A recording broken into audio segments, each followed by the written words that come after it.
O Grupo Águia Branca está comemorando 80 anos. Mas o que o futuro reserva para uma das maiores empresas de transporte e logística do país? Sobre essa história e os próximos passos da companhia, conversamos hoje com Calmer, que é CEO do Grupo Águia Branca.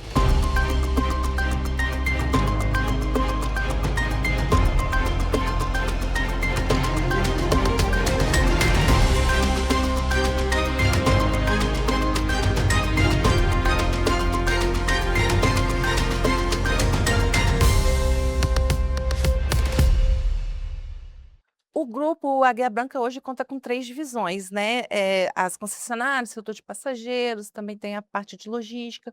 Como essas divisões se criaram ao longo do tempo, já que estamos falando da história do grupo, né, e como elas estão atualmente divididas e que marcas elas representam, né?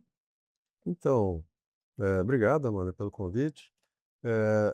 O grupo começou em 1946 e por um período longo de tempo, o crescimento foi mais lento, né. E chegou no ano de 1970, aí houve grandes mudanças, né. O grupo tinha em torno de 35, 40 ônibus naquele ano, e aí comprou a Aviação Sayonara lá no Vale do Aço, em Minas Gerais, e aí praticamente dobrou de tamanho, foi para perto de 70, 70 e poucos ônibus. E aí novamente fez uma outra aquisição nesse mesmo ano das linhas da Itapemirim aqui no norte do estado do Espírito Santo. E aí dobrou novamente o tamanho da frota de ônibus. Na compra da Sayonara veio um contrato de fretamento, para atender os funcionários da Uzi Minas. Então isso aí a gente considera foi o nosso primeira operação da área de logística, que não era linha regular de ônibus, né, Uhum. então ele é o comecinho da logística. E em 70, 71, foi inaugurado também uma concessionária de ônibus e caminhões Mercedes-Benz em Governador Valadares, 100 quilômetros ali do Vale do Aço. Também considerado também o primeiro movimento aí, né, na área também de concessionárias. Então, 1970 foi um ano muito marcante, que foi Aham. quando surgiu as 3 divisões aí na nossa maneira de ver.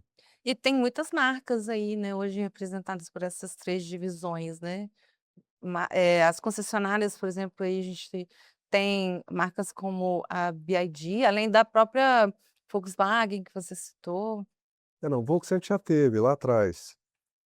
Hoje a gente tem, Toyota, Mercedes-Benz, BYD, Jeep, Chrysler, tem automóvel Mercedes, aqui só na Grande Vitória, né, e Mercedes mesmo a gente é forte, né, primeira ou segunda maior rede concessionária Mercedes, de veículos comerciais, ônibus e caminhões. Aham. Somos a maior rede de veículos Toyota no Brasil, e a maior rede também de veículos BYD do Brasil. Calme, esse ano que é a data, né, o ano comemorativo dos 80 anos da companhia, né, e recentemente foi lançado um documentário que foi apresentado em tela de cinema, né, e que destacou bastante os colaboradores, né, da empresa. Como foi pensado esse projeto e a importância dele para o grupo? O projeto das comemorações dos 80 anos, ele é baseado nas pessoas, né. A gente não fez nada sozinho, né, Uhum. foram pessoas que confiaram na gente, que se juntaram a nós. A gente começou reconhecendo o nosso time, os nossos colaboradores, nossos funcionários, que foi, em eventos, né, 4 eventos, um na logística, que foi o primeiro, depois a gente teve na aviação Águia Branca, na passageiro, linha de ônibus, e depois nas concessionárias, né, e por fim na holding. Uhum. Então reconhecendo, através dos funcionários mais antigos, descobri que eu sou o mais antigo lá da logística, né,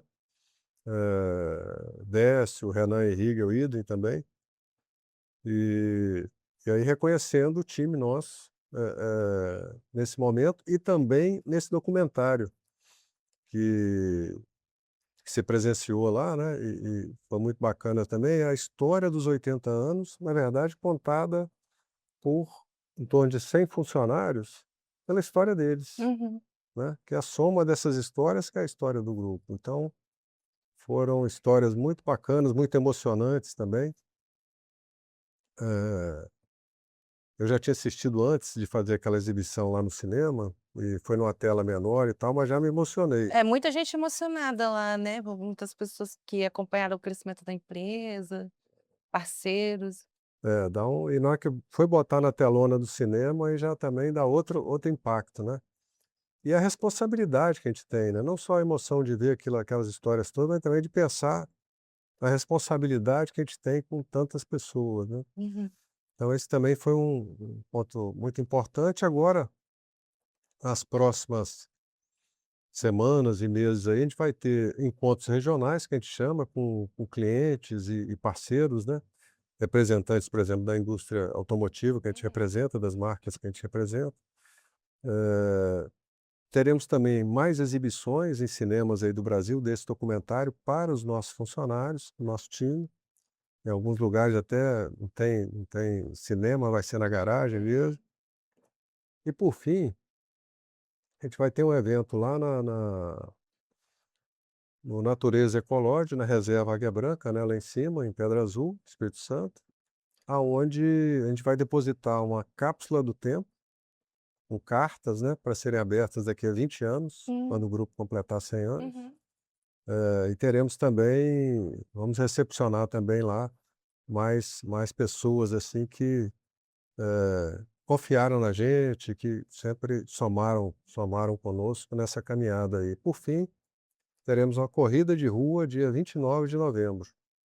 Aí é o último evento aí das comemorações dos Comemorações. 80 anos, é. A Findes tem um estudo em que ela projeta mais de 100 bilhões em investimentos até 2031 para o Espírito Santo, né. O Grupo Águia Branca, que é uma das maiores empresas de logística e transporte do estado, enxerga oportunidade nesse contexto e como que o grupo entende, né, esse novo cenário para o Espírito Santo?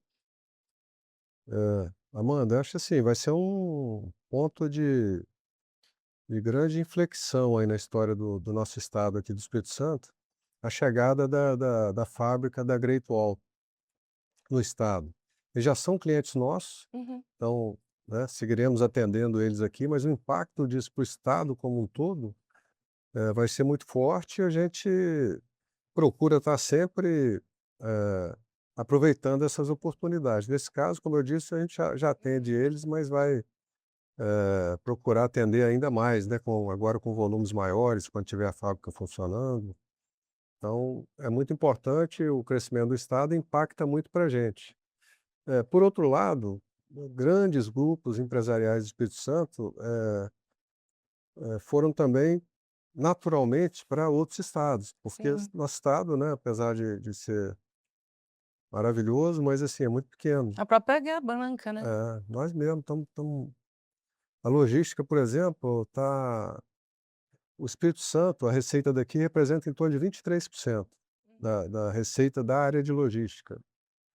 Na linha de ônibus, representa aí em torno de 33% a receita da aviação Águia Branca aqui no Espírito Santo, do total da receita da Uhum. aviação. E aí na hora de concessionárias não, aí já representa mais, acima de 50%. Até porque a parte das concessionárias também atende o mercado premium, né, que aqui no Espírito Santo tem uma representatividade, né. Sim, mas a gente também tem, por exemplo, tem muito em Minas, tem também, Brasília, Goiás também, tem Paraná. Então ele está bem distribuído também, mas não tanto quanto a logística, está bem distribuído, concessionárias espalhadas pelo Brasil, mas ainda o Espírito Santo tem uma relevância grande. Nesse contexto do Espírito Santo querer, se consolidar como um hub logístico, né, com a questão da vinda dos portos, com a duplicação das rodovias, com a expectativa de ferrovias, isso traz algum impacto para o setor logístico? Tem alguma previsibilidade para o setor logístico? No caso da Águia Branca, né? Não, então, tem sim, né, é uma área que o Espírito Santo já se destaca no Brasil, né, temos vários portos, a parte de rodovias, vamos agora com a 101, né, destravou esse processo lá no governo federal com atuação do entidades empresariais do estado, do governo do estado do Espírito Santo. Então, liberou, né, a 101 então vai começar agora, já está com em obras bem fortes aí, né. Hoje, por acaso, está bloqueando a 101 lá Sim. em Fundão ali para quebrar umas Aham. pedras, né, então, no aspecto de rodovias isso está melhorando, na parte aqui também de montanhas tem um trabalho sendo feito lá, portos, enfim, o estado tem uma capacidade logística muito boa e está próximo de grandes vizinhos aqui, né, Uhum. Minas É, Gerais, São Paulo, estratégico, Rio, Bahia, né. Então é uma posição muito estratégica e estratégico, que né. que soma muita para nós também, para nós soma muito estar aqui, né, e principalmente acho ter nascido aqui, né, apesar da primeira operação foi entre Valadares e Teoflotone, mas o fato do grupo ser daqui, Nasceu em naturalmente Colatina, né. jogou a gente para o resto do Brasil aí. É, nasceu em Colatina, né, o grupo. É, começou em Colatina. Ó, eu ia a pergunta que eu tinha aqui, você já respondeu, que eu ia perguntar qual era a divisão mais representativa, e você falou que é a de comércio, né. Sim. Mas, assim, uma curiosidade é que, em abril, a Águia Branca liderou as vendas da BYD no país, e recentemente vocês lançaram a Denza, né, que é a marca de luxo da BYD. Então eu gostaria que você falasse um pouquinho desse último lançamento do grupo, né. Ah, foi muito bacana, eu tive lá no lançamento, né, na nossa concessionária ali na Rede da Penha, e também tive a oportunidade, Amanda, de dirigir o carro. Uhum. Eu dirigi esse B5, né, fui até Baixo Guandu e voltei com ele, um carro, excelente, carro muito bacana, tem 16 regulagens de suspensão, tem uma opção de você ouvir a música só pelo apoio de cabeça, Uhum. então você pode ouvir sua música ali e a pessoa do lado pode ouvir outra. Cheio de Então, modernidades esse cheio de carro, sim. modernidade, é. É, bom, aí passando para uma outra discussão que eu acredito que o grupo pelo tamanho do grupo esteja acompanhando, que é a questão da descarbonização, né. Estávamos falando aqui de carros elétricos, né, como a companhia acompanha esse debate, né, e que ações a companhia tem implementado visando, a descarbonização? Tem feito várias ações com relação à descarbonização, né, uma mais, importante, acho que para nós todos do Grupo Águia Branca, nossa RPPN lá em Pedra Uhum. Azul, muito importante, a gente mantém lá com todo cuidado, tem visitas guiadas lá muito legais também, já fiz inclusive, muito bacana. Eh, com relação à descarbonização também, a gente tem o primeiro ônibus rodoviário 100% elétrico do Brasil. Uhum. Então a gente está sempre buscando essas tecnologias, conhecendo essas tecnologias e testando elas nos nossos clientes. Acho que isso tudo também tem que ter e vai chegar, está chegando, no ponto de equilíbrio econômico também, É, né. uhum. Porque é difícil também você bancar uma coisa que custa muito caro, né, e que apesar de que a gente busca isso, tem essas contas todas e oferece para os nossos clientes. Mas, teve um processo aí de evolução disso e acho que hoje está muito forte. Você vê os carros elétricos, 100% elétricos, Uhum. híbridos chegando já com Políticas preço públicas competitivo, né, também. políticas públicas de Uhum. desconto, né, para esse tipo de veículo. Então, essas coisas estão chegando mais forte agora. A gente conhece também, eu pessoalmente estive visitando lá uma fábrica de hidrogênio veicular em Portugal. A gente Uhum. conheceu lá uma operação lá de ônibus também com movidos a hidrogênio. Tem que estar sempre a par de tudo e vamos ver o que fica mais econômico, né, mais viável, né. E ao que tudo indica, aparentemente é o híbrido para o 100% elétrico em Sim, algum momento. É, os carros já estão indo, né, assim, os sim. carros de passeio. O diesel verde, ele também já é uma realidade, assim como o hidrogênio? Não a ponto de implementação, mas, assim, nas pesquisas tem avançado, vocês têm acompanhado? Sim, temos acompanhado, o custo ainda não está proibitivo ainda, né, não está Uhum. fazendo sentido econômico. Já tentamos também o gás, também para mover ônibus, né, Uhum. e caminhões, testamos e questão do gás é um pouco a precificação dele é um pouco complicada e não guarda uma proporção com o diesel.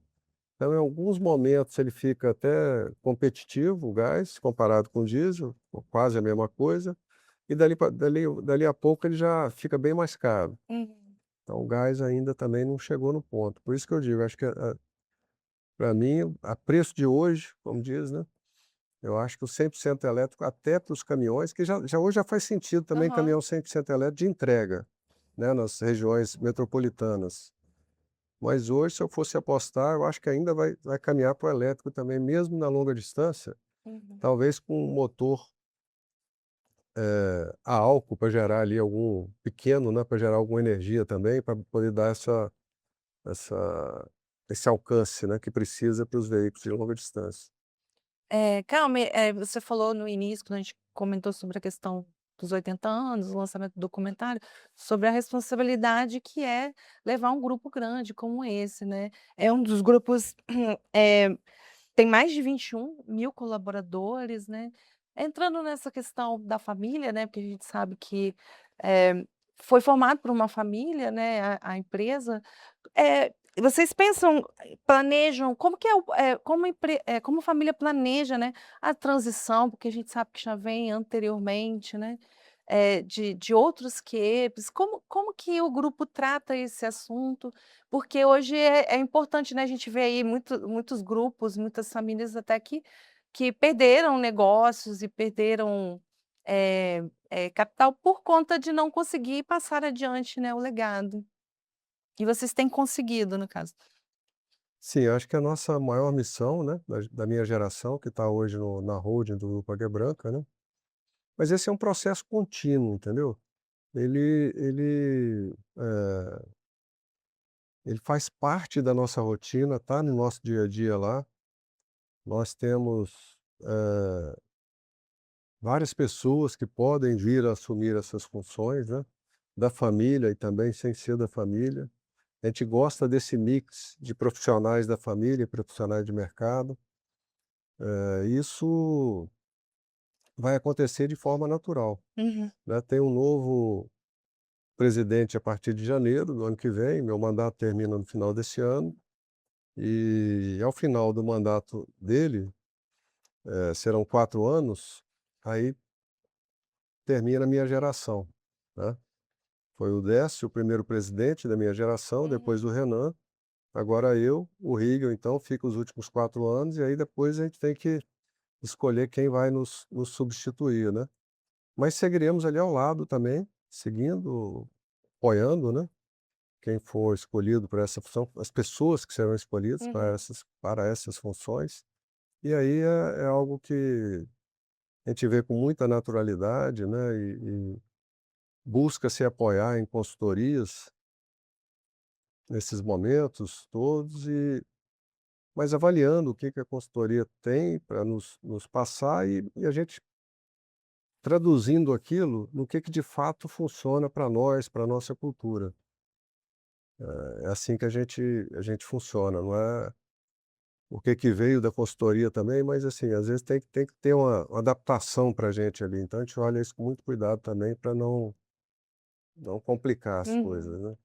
Bom, calma, encerrando, quais são as próximas atividades do grupo e as atividades de comemorações dos 80 anos, agora para o segundo semestre? Então, foi isso que eu te falei agora, essas dos encontros regionais, teremos também mais cinemas aí pelo Brasil afora, uma corrida de rua, Uhum. que é comemorativa dos 80 anos, e um evento lá em Pedra Azul, com a cápsula do tempo. Isso aí que a gente vai e aí encerramos então com a corrida de rua em 29 de novembro. Bom, Carmen, muito obrigada por ter aceitado participar da entrevista. Obrigado a você pelo convite, Amanda. Bom, para você que nos acompanha, em casa e quer saber mais sobre esse e outros conteúdos, acesse o site da S Brasil, nos siga nas redes sociais e até a próxima.